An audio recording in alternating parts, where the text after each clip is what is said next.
নমস্কার বন্ধুরা, আদাব। আমি সৈকত ভট্টাচার্য আবার এলাম লাইভে। আজকের বিষয়টা যেটা নিয়ে শুরু করব সেটা হলো আমাদের প্রাক্তন মুখ্যমন্ত্রী মমতা ব্যানার্জি বলেছেন যে হাদি হত্যাকাণ্ডের খুনিকে যখন পশ্চিমবঙ্গের এসটিএফ অ্যারেস্ট করে তখন অমিত শাহ নাকি মমতা ব্যানার্জিকে, তখন উনি চিফ মিনিস্টার ছিলেন, তখন ফোন করে বলে যে এটা দেশের স্বার্থের ব্যাপারে, আপনি এই বিষয়টা বাইরে কাউকে বলবেন না এবং কারা কারা যুক্ত এর সঙ্গে সেটা কাউকে বলবেন না। তো এটা নিয়ে তো বাংলাদেশ উত্তাল। এটা নিয়ে এছাড়াও মমতা ব্যানার্জি বলেছে আমি যদি নামগুলো বলে দিই, অর্থাৎ অমিত শাহ ছাড়া যারা যারা যুক্ত সেই নামগুলো বলে দিই, তাহলে বাংলাদেশ উত্তাল হবে। মানে বাংলাদেশের কেউ কেউ এই নামের সাথে যুক্ত আছে বলে মনে হচ্ছে, অর্থাৎ মানে হাদি হত্যার সঙ্গে যুক্ত আছে বলে মনে হচ্ছে। এটা মনে রাখা দরকার। মনি আমিন এর আগে মির্জা আব্বাসের কথা বলেছিল, কারণ হাদি হলো যে ইলেকশনে কন্টেস্ট করছিল ওনার প্রধান প্রতিদ্বন্দ্বী ছিল বিএনপির মির্জা আব্বাস। তো অনেকেই মনে করে থাকে যে মির্জা আব্বাস হয়তো জড়িত হাদিকে মারিয়ে দেওয়ার ক্ষেত্রে, কারণ হাদি খুব জনপ্রিয় হয়ে উঠেছিল এবং সেটার ক্ষেত্রে সে অমিত শাহর কানেকশন ইউজ করেছে কিনা এটসেট্রা, এরকম একটা কথা চলছিল মার্কেটে, এবং মমতা ব্যানার্জির এই কথাগুলো সেখানে একটা ইন্ধন দিয়েছে। তো এক্স্যাক্টলি কে বা কে নয় সেটা মমতা ব্যানার্জি বলেনি, তবে মোটামুটি ভাবে বাংলাদেশে যে কথা চলছে যাতে এটাই মোটামুটি চলছে। এখন আমার প্রশ্ন হলো যে তাহলে এটা তো মমতা ব্যানার্জির কথার মাধ্যমে তো প্রমাণ হয়ে গেল যে হাদি হত্যায় তাহলে অমিত শাহ যুক্ত। এর তো বিরোধিতা অমিত শাহর তরফ থেকে করা হলো না। এর তো বিরোধিতা করা উচিত তাহলে, যদি এটা মিথ্যা কথা হয়, কিন্তু করা হচ্ছে না। তাহলে কি মমতা ব্যানার্জি ঠিক বলেছে? এটা খুব কঠিন একটা বিষয়। এটার সঙ্গে দুই দেশের মানুষের আবেগ জড়িত। হাদি অত্যন্ত জনপ্রিয় বাংলাদেশে। বাংলাদেশে যে হাদির মৃত্যুর পরে যে জানাজা হয় তাতে বিশ্বের প্রায় রেকর্ড মানুষ সেখানে উপস্থিত ছিল, প্রায় বোধহয় যে 10 লাখ 20 লাখ মানুষ উপস্থিত ছিল। তো এই বিষয়গুলো যে ক্ল্যারিফাই করা প্রয়োজন বলে আমার মনে হয়। যাই হোক, এছাড়া আমি দেখলাম বাংলাদেশ ইন্ডিয়া বর্ডারে উত্তেজনা। 12 জনকে নাকি পুশিং করতে গেছিল বাংলাদেশের বিজেপি, সেটা আবার সের বিরোধিতা করেছে। আপাতত আর কোনো হচ্ছে না। এখন বিষয়টা হলো দুই প্রতিবেশী দেশের মধ্যে এরকম উগ্রচণ্ড একটা বর্ডার কখনোই তো কাম্য নয়। সেটা যাতে ঠিক হয় তার তো একটা ব্যবস্থা করা উচিত। যেটা মজার ব্যাপার সেটা হলো অ্যান্টি বিজেপি যে সেগমেন্টটা কলকাতায় থাকে, যারা খুব অদ্ভুতভাবে একই সঙ্গে অ্যান্টি বিজেপি, নিজেকে অ্যান্টি হিন্দুত্ববাদী বলে ক্লেম করে, আবার একই সঙ্গে হাসিনার সাপোর্টার, যে হাসিনা নাকি হিন্দুত্ববাদী বিজেপির সাপোর্টার, যারা শুভেন্দুর জয় আনন্দিত হয়েছিল হাসিনা সাপোর্টাররা। তো কলকাতার এই অদ্ভুত যে বুদ্ধিজীবীরা আছে, যাদের বুদ্ধির একটুও নেই, সেই অদ্ভুত বুদ্ধিজীবীদের, সেই মানে অবুদ্ধির যে বুদ্ধিজীবীদের অনেকেই বিজেপির বিরোধিতা করে, আবার হাসিনার পক্ষে থাকে। কারণ তারা ইমাজিন করে বিজেপির বিরোধিতা করে তারা অ্যান্টি হিন্দুত্ববাদী হয়, এবং হলো গিয়ে অ্যান্টি হাসিনা মানেই জামাত, এবং জামাত নাকি অনেকটা বিজেপির মতো ইসলামপন্থী। সুতরাং তাদের হিন্দুত্ববাদের বিরোধিতাটা করার কাউন্টার হিসেবে, ওটাকে নিউট্রালাইজ করার জন্য তারা অ্যান্টি ইসলামপন্থী জামাতের বিরোধিতা করে, এবং হাসিনা যে কিনা বিজেপির সাপোর্টার তাকেই সাপোর্ট করে। তো ওরা আমি দেখলাম এই ব্যাপারে খুব অদ্ভুতভাবে চুপ, কোনো কথাবার্তা বলছে না। কিন্তু অন্ধ হলে প্রলয় বন্ধ হয় না। ওয়েস্ট বেঙ্গল, বাংলাদেশ এবং উত্তর পূর্বাঞ্চল, গোটা এই অঞ্চলটা আস্তে আস্তে করে কিন্তু একটা ভয়ঙ্কর দিকে চলে যাচ্ছে। একদিকে ওয়েস্ট বেঙ্গলে মুসলিমদের এগেনস্টে একটা জেনোসাইডের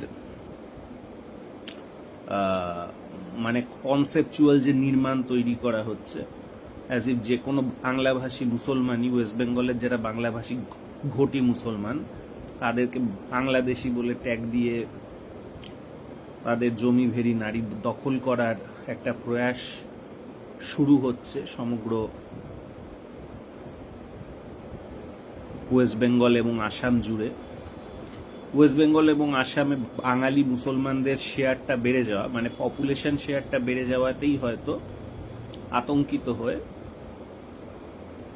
হিন্দিভাষী এবং গুজরাটি যে নিয়ন্ত্রিত যে ভারতের কেন্দ্রীয় সরকার, তারা এই রকমের একটা ডিসিশন নিয়েছে যে এদিকে শুভেন্দুকে বসিয়ে ওদিকে আসামে হেমন্ত বিশ্ব শর্মাকে বসিয়ে মুসলিমদের এগেনস্টে একটা জেনোসাইড চালানো হোক। এর মধ্যে দেখলাম দিলীপ ঘোষ বলেছে যে মিনিমাম 1 কোটি বাঙালি মুসলমানকে উনি বাংলাদেশে পাঠিয়ে দিতে চান। বাংলাদেশে নাকি খুব ভিড়, মানে আমাদের যে ওয়েস্ট বেঙ্গলে খুব ভিড়, তো 1 কোটি বা মুসলমানকে বাদ দিয়ে দিলে ভিড়টা কমবে। অ্যান্সার হলো ভিড় আদৌ কমবে না, ওই জায়গায় 3 কোটি হিন্দিভাষী ঢুকে পড়বে। তো যাই হোক, এরকম একটা পরিস্থিতি, এবং বাংলাদেশও স্বাভাবিকভাবেই এত পরিমাণে লোককে তো তারা নিতে পারবে না। রোহিঙ্গা অলরেডি তারা নিয়েছে এবং তারা ফেরত পাঠাতে পারছে না এখনো মায়ানমারের রাখাইন ডিস্ট্রিক্টে, কারণ রাখাইন অঞ্চলে যে যারা কিনা হলো গিয়ে রোহিঙ্গাদের উচ্ছেদ করেছে যে রাখাইন সম্প্রদায়, ওরা নিজেরা তো ওই জমি ভেরি দখল নিয়ে বসে আছে। এখন আবার যদি রোহিঙ্গারা ফিরে আসে তাহলে তো আবার তাদেরকে জমি ভেরি দিয়ে দিতে হবে।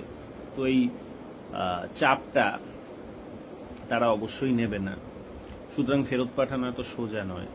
আবার যদি আসাম থেকে ওয়েস্ট বেঙ্গল থেকে এরকম মেরে ঢুকিয়ে দেয় তাহলে বাংলাদেশ কিভাবে এত চাপ নেবে? তো কাজে কাজে বাংলাদেশও চাপ নিতে পারবে না, সেও তখন আন্তর্জাতিক মহলের কাছে যাবে। মোস্ট লাইকলি সে চীনের কাছেই যাবে। যতদূর মনে হচ্ছে বাংলাদেশের প্রাইম মিনিস্টার তারেক রহমান প্রথম বিদেশ সফর চীনে করবেন। তো হয়তো চীনের কাছে গিয়ে এসব ব্যাপারে কাউন্টার উনি সাহায্য প্রার্থনা করবেন, যেটা স্বাভাবিক, বাংলাদেশের তরফ থেকে রেশনাল। এবং তখন ন্যাচারালি এখানেও চীনকে আটকাতে আস্তে আস্তে আমেরিকাও ইনভলভ হবে, এবং ক্রমেই এই অঞ্চলটা আস্তে আস্তে আমেরিকা বনাম চীন, অর্থাৎ যে rising China versus declining US এর একটা যুদ্ধক্ষেত্রে আস্তে আস্তে পরিণত হবে। যুদ্ধ তো সবসময় missile, satellite, guided missile, radar, jet এসব দিয়ে হয় এরকম নয়। অনেক সময় জাতিদাঙ্গার মধ্য দিয়ে, সেক্রেটারিয়ান ভায়োলেন্সের মধ্য দিয়েও দুটো শক্তি বিভিন্ন এরকম যে জাতিকে সাপোর্ট করে হাঙ্গামা ঘটিয়ে এক একটা অঞ্চলকে দখল রাখার চেষ্টা করে। আমি এর আগেও অনেকগুলো ভিডিওতে বলেছি, কলকাতার একটা স্পেশালিটি আছে। Kolkata has the largest hinterland in the world, মানে কলকাতা পোর্টের থেকে যে নিয়ারেস্ট এলাকা একটা পোর্ট থেকে, সেটা সবচেয়ে বেশি। সে বেনারস থেকে কাঠমান্ডু পুরোটাই হলো কলকাতা পোর্ট, তার নিয়ারেস্ট পোর্ট। সে সবচেয়ে লার্জেস্ট স্কোয়ার কিলোমিটার এলাকাকে সবচেয়ে নিয়ারেস্ট হিসেবে ক্যাটার করে।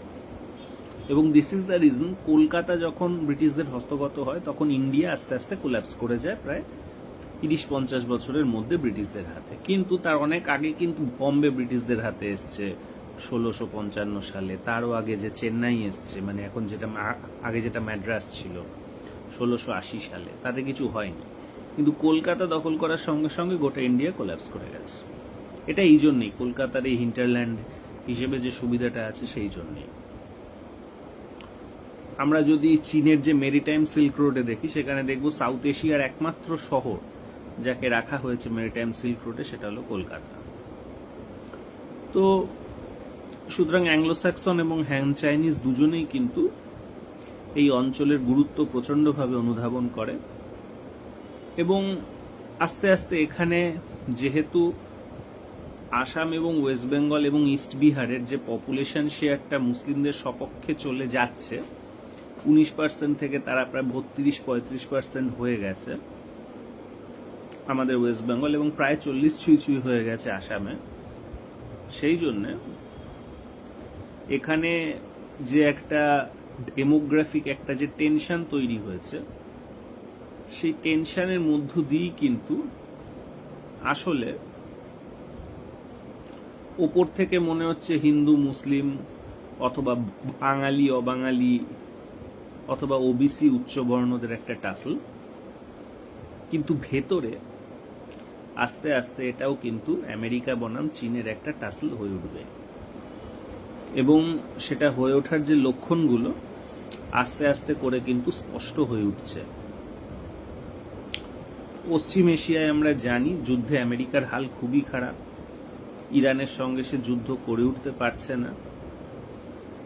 ইরান মূলত চীনের স্যাটেলাইটকে ব্যবহার করে, চীনের যে মিসাইল টেকনোলজি ব্যবহার করে আমেরিকাকে যথেষ্ট ফ্যাসাদে ফেলেছে এবং আমেরিকা ইদানিং ট্রাম্প হলো যে নেতানিয়াহুর এগেনস্টে বলেছে লেবাননে যুদ্ধে। ইসরায়েলকে নাকি গোটা বিশ্বের কেউ পছন্দ করে না, ইসরায়েল আর নেতানিয়াহুকে, ওটা উনি বলে দিয়েছেন।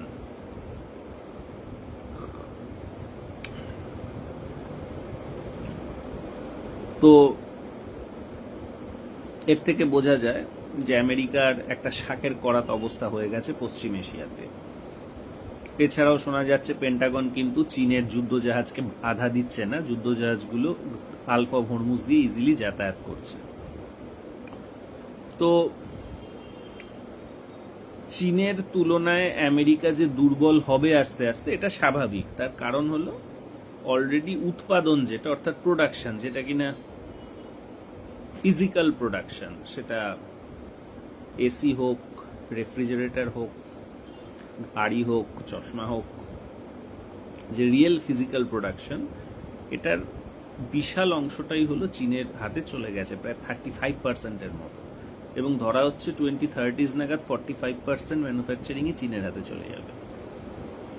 আমেরিকার হাতে যেটা রয়ে গেছে সেটা হলো পুরনো একটা, তার হলো গিয়ে যে মিলিটারি যে লিগেসি এবং আর যে মুদ্রার ব্যবহারের যে লিগেসি অর্থাৎ ইউএস ডলার ব্যবহার করার যে লিগেসি, এবং ওটাকে কাজে লাগিয়ে আমেরিকার বিশাল বড় একটা সম্পত্তি হস্তান্তরের ব্যবসা, অর্থাৎ শেয়ার কেনা বেচা, জমি কেনা বেচার ব্যবসা। এটা কোনো ফিজিক্যাল উৎপাদন নয়, অল্প টাকায় কিনে বেশি টাকায় বিক্রি করে দাও।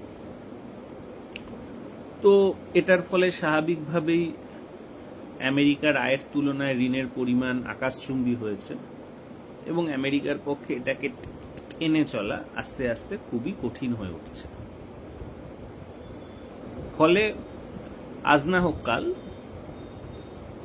আমেরিকাকে ইউএস ডলারের ব্যবহার গোটা বিশ্বে কমাতে হবে, ইউএস ডলারের ভ্যালু কমাতে হবে, এবং সেটা কমানো তখনই সম্ভব যদি চীনের ইউয়ানের ভ্যালু এবং চীনের ইউয়ানের ব্যবহার এখন যতটা হয় তার থেকে বেশি যে বৃদ্ধি করা যায়। এবং সেটা করতে গেলে যেটা করতে হবে, আমেরিকাকে জিওপলিটিক্যালি এবং যে মিলিটারিলি নিজেকে সংকুচিত করতে হবে এখন যতটা আছে সেখান থেকে, এবং চীনেরটা এক্সপ্যান্ড করতে হবে এখন যতটা আছে সেখান থেকে।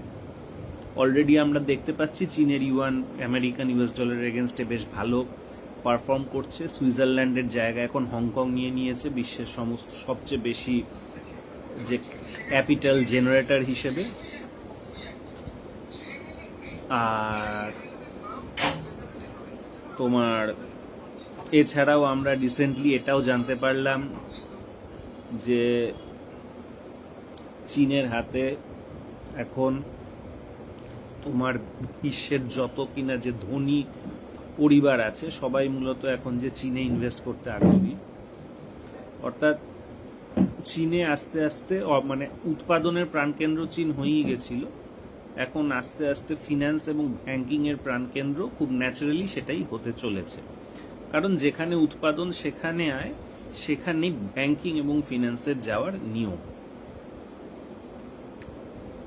তো এই প্রসেসটা যত ত্বরান্বিত হবে তত কিন্তু বাংলাদেশের মতো যে দেশগুলো আছে যার শাসক শ্রেণী ইম্পোর্ট এর ক্ষেত্রে চীনের উপর ডিপেন্ডেন্ট এবং বাজারের জন্য আমেরিকার উপর ডিপেন্ডেন্ট, এবং যে আয়টা তাদের শাসক শ্রেণী করে সে আয়টাকে জমানোর জন্য আমেরিকার ব্যাংকের উপর ডিপেন্ডেন্ট,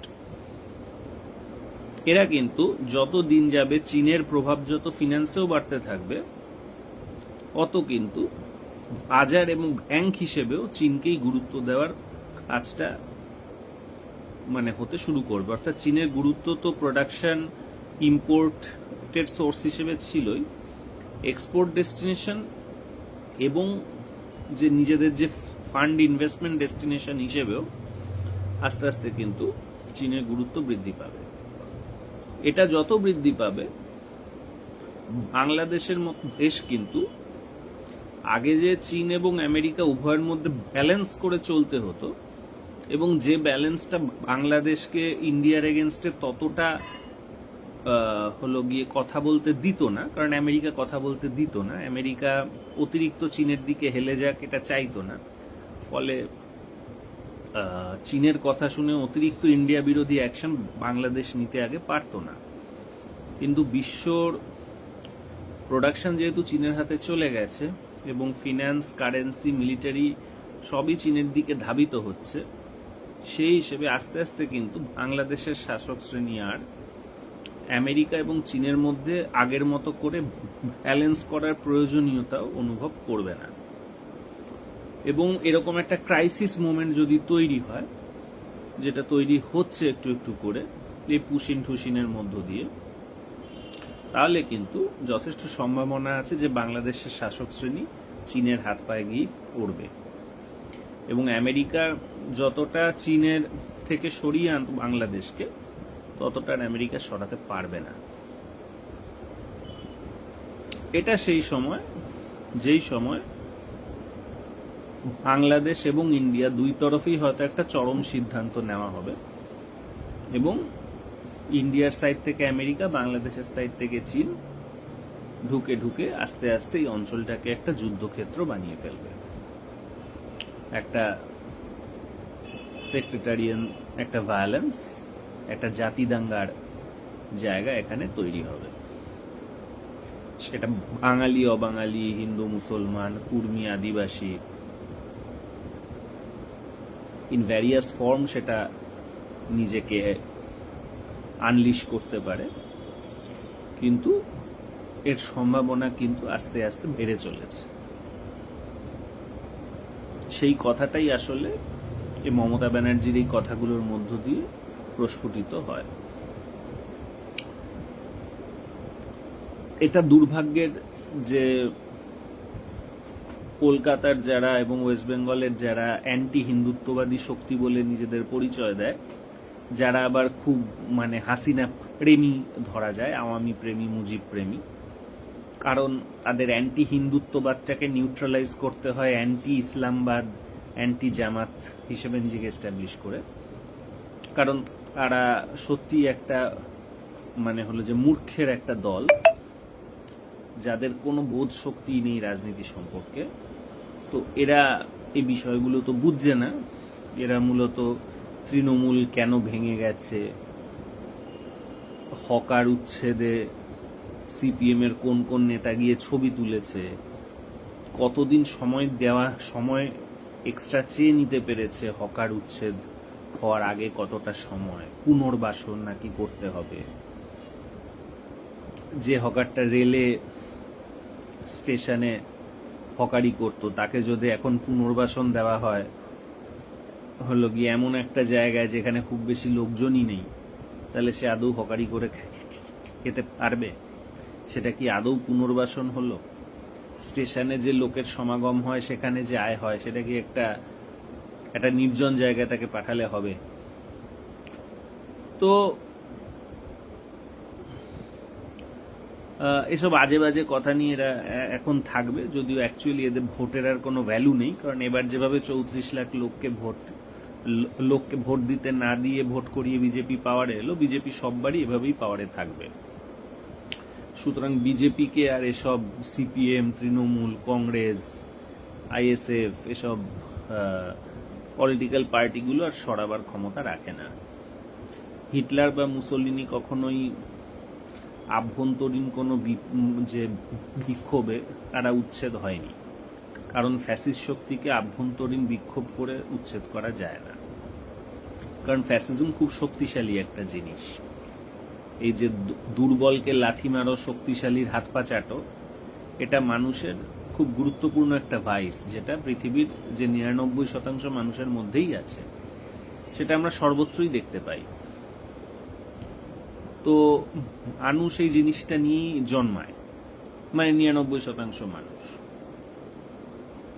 সুতরাং এতে তো আমাদের কিছু করার নেই। সুতরাং ফ্যাসিবাদ এসে গেছে, সে ইলেকশন কমিশন, কোর্ট, আদালত সমস্ত ধরনের প্রতিষ্ঠানকে সে কবজা করে ফেলেছে এবং একে ইলেকশনের মাধ্যমে হটানো যাবে না, এটাই চরম সত্যি।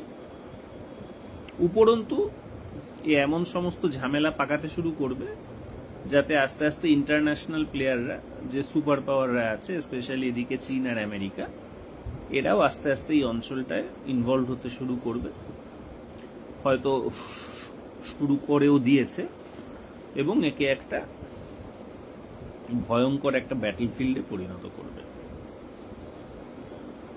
এর ভবিষ্যৎটা এরকমই, এখান থেকে মুক্তি পাওয়ার জায়গা আর নেই। এই পলিটিক্যাল পার্টিগুলোর এখন একটাই কাজ, এই সিপিএম, তৃণমূল, কংগ্রেস, আইএসএফ, জেইউপির মতো যে পার্টিগুলো আছে, এদের এখন একটাই কাজ, সেটা হলো একটু নেচে কুদে নিজেদের যে মুখ দেখানো, নেতাদের নিজেদের যে প্রাসঙ্গিকতা খুঁজে বের করা, এবং ইলেকশনের সময় ইলেকশনটা কন্টেস্ট করে এই সমস্ত যে ফেক ইলেকশনকে বৈধতা দেওয়া। এই 34 লাখ লোককে বাদ দিয়ে যে ইলেকশন হয়েছে, সেখানে মমতা ব্যানার্জি পার্টিসিপেট করে ইলেকশনটাকে বৈধতা দিয়ে দিয়েছে। অথচ উনি যদি পার্টিসিপেট না করতেন, উনি যদি আন্দোলন করতেন, 356 জারি হতো, তারপর বিজেপি জিততো, তাহলে কিন্তু বিজেপির জয়টা বৈধতা পেত না।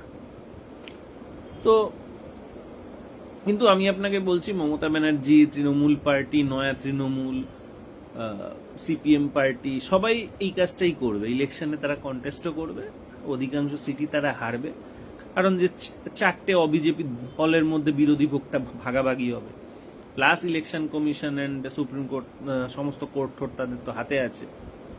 সুতরাং বিজেপি জিতবে, এবং এই অবৈধ জয়গুলোকে যে বৈধতা দানের কাজটা এই পলিটিক্যাল পার্টিগুলো করে যাবে। এদের আর কোনো কাজ নেই, এই জন্য এদেরকে টিকিয়ে রাখা হবে, এদেরকে কোনো কোনো জায়গায় সাফল্য দেওয়া হবে, এদেরকে নিয়ে চর্চা হবে, এদেরকে দেখবেন টিভিতে কথা বলতে দিয়েছে। আলটিমেটলি বিজেপির পাওয়ার অক্ষুণ্ণ থাকবে, কারণ ফ্যাসিস্টদের ইলেকশনে হটানো যায়নি। হিটলারকে মূলত বিদেশি সেনা এসে হিটলারকে হারিয়েছে, এবং হিটলার বিদেশির কাছে হেরে গিয়ে উনি সুইসাইড করতে বাধ্য হয়েছেন। জার্মানরা তো তার এগেনস্টে কোনো আন্দোলনই করেনি।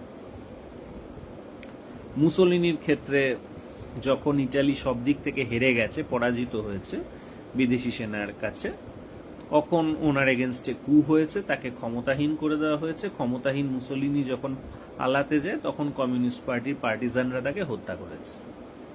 তার মানে এক্ষেত্রেও বিদেশি আক্রমণটাই সবচেয়ে বেশি ভাইটাল, গুরুত্বপূর্ণ রোল প্লে করেছে। ফ্র্যাঙ্কোর ক্ষেত্রে বলা যায়, ফ্র্যাঙ্কো আজীবন খুব ভালোভাবেই শাসন করে গেছেন, তারপর উনি মারা গেছেন।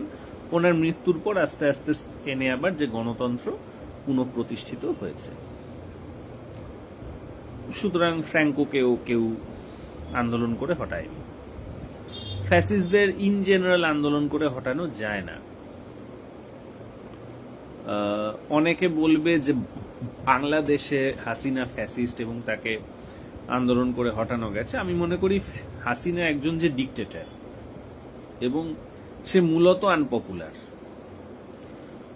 ফ্যাসিস্টরা সাধারণত যে সংখ্যাগুরু এবং কোনো একটা সংখ্যালঘুকে ধরে যে রাজনীতিটা চালায়, সেটা কিন্তু হাসিনা করেনি। রাদার হাসিনার পলিটিক্সটা অ্যান্টি সংখ্যাগুরুই ছিল, অ্যান্টি বেঙ্গলি মুসলিম এর যে আকাঙ্ক্ষা, সে আকাঙ্ক্ষা বিরোধী একটা পলিটিক্স হাসিনার ছিল।